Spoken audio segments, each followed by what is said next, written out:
Ka-Promdi, so may bagong update po na inilabas po si Meta. Actually, hindi naman po natin ito talagang masasabing sobrang bago. Dahil yung mga pumapaloob po dito ay talaga namang nakasulat na sa community standard at sa partner monetization policy po ni Facebook. Kaya lang, syempre, depende po yan sa nagiging pagtanggap po natin. Pero mas maganda, tingnan po natin into a good perspective yung lahat po ng mga inilalabas po na updates. Kagaya nga po nito, mga ka-Promdi, dun po sa ating ads, sa in-stream ads at sa atin pong ads sa ating mga reels. So sinasabi nga dito mga ka-Promdi, dito po sa in-stream ads, actually pareho lang po sila. Sabi po, effective October 6, if you don't follow terms for in-stream ads, you may not be eligible to receive any payout for in-stream ads. Same lang naman po yan dito po kay ads on reels.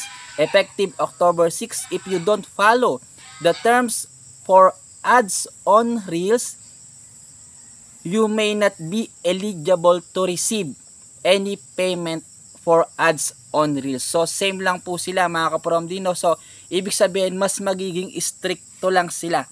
Yung mga rules and regulation na nakasulat na po sa kanila ay mas mahigpit po nilang ipapatupad.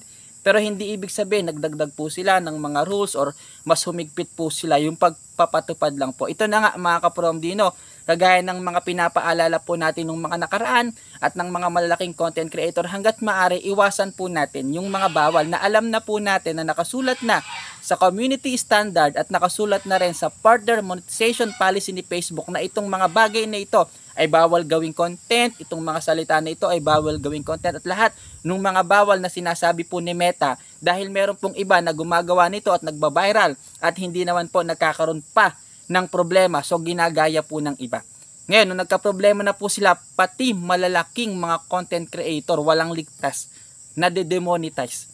So kaya pagbutihan po natin, hanggat maaari, iwasan na po talaga natin yung mga bawal para hindi po natin maramdaman na nahihigpitan tayo.